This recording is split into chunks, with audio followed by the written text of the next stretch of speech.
The books of Bible prophecy have long been shrouded in mystery. Ancient texts, cryptic numbers, symbolic imagery, all depicting awesome apocalyptic events soon to come. Is it really possible to understand what they mean? What is the mark of the beast? Is it, as some say, a computer chip implanted under the skin, or even something more insidious? And what about the Antichrist? Has this sinister enemy of God already made his appearance? Or is he still waiting in the shadows? Will some terrorist event trigger Earth's final tribulation? Will we witness the horrors of Armageddon and the 7 last plagues? What do we need to know to avoid being left behind when the Lord returns? Will we recognize the last days and know what to expect? What you're about to experience will reveal what the Bible really says about Earth's end-time events. Join me now as we uncover the amazing facts behind the final events of Bible prophecy.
But you, Daniel, shut up the words, and seal the book until the time of the end.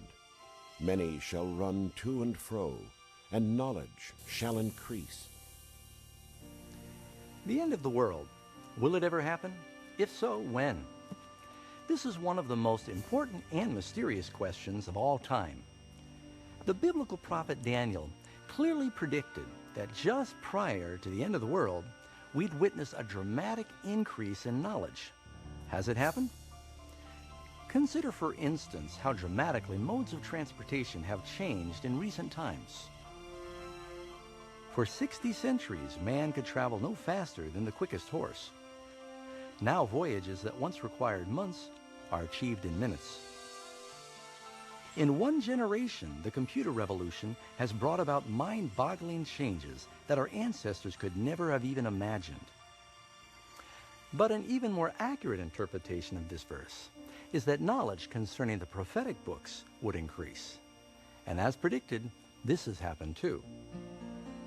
But the writings of Daniel are not the only ones in the Bible that speak of last-day events. What other knowledge could be hidden within the ancient texts of Scripture?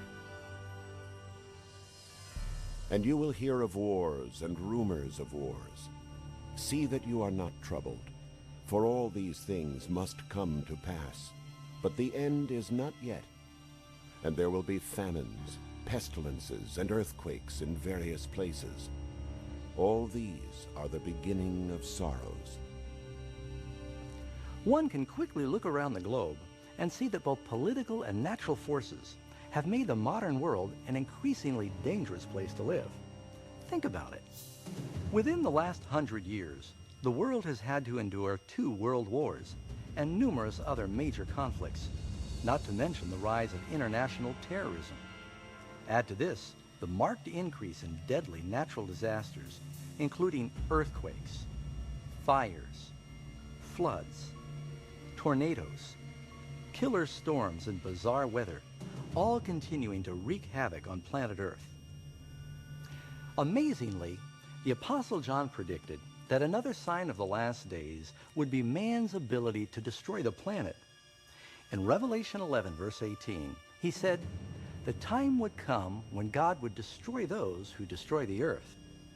It's clear that this prophecy has been vividly fulfilled. For centuries, man could do little more than just shoot flaming arrows or lob cannonballs at his enemy. But now we possess devastating weapons that can quickly render life on this planet extinct. In fact, Jesus even predicted that if his coming were postponed, no flesh would survive. Christ warned that we would have to face all these dangers, but they would only be the beginning of the end. Could it be that there's something mankind does to trigger Earth's final events? But know this, that in the last days perilous times will come. For men will be lovers of themselves, lovers of money, boasters, proud, blasphemers, disobedient to parents, unthankful, unholy, unloving, unforgiving, slanderers, without self-control, brutal, despisers of good. Anyone who has lived through the past several decades cannot deny the steady and frightening moral freefall of modern society.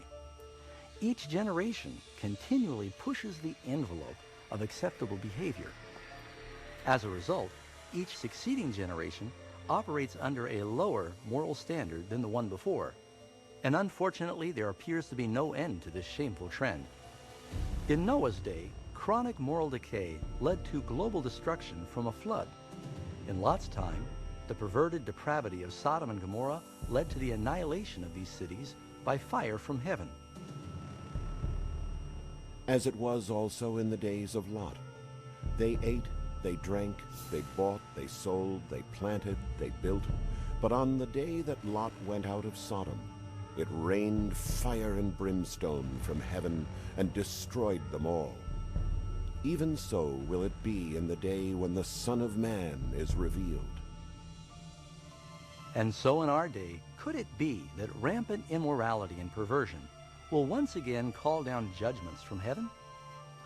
Along with society's moral decline, the Bible also warns that in the last days there will be a dramatic rise in spiritualism and the occult. Now the Spirit expressly says that in latter times some will depart from the faith, giving heed to deceiving spirits and doctrines of demons. The practice of communicating with the dead, long forbidden by the Scriptures, is fast becoming acceptable even in modern churches.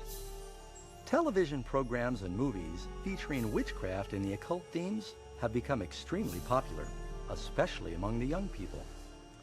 In spite of all this rampant spiritualism and immorality, the Bible teaches that where sin abounds, grace abounds even more. And so one exciting bright spot of the last days is Jesus' promise that just before his return, the gospel would go to all the world.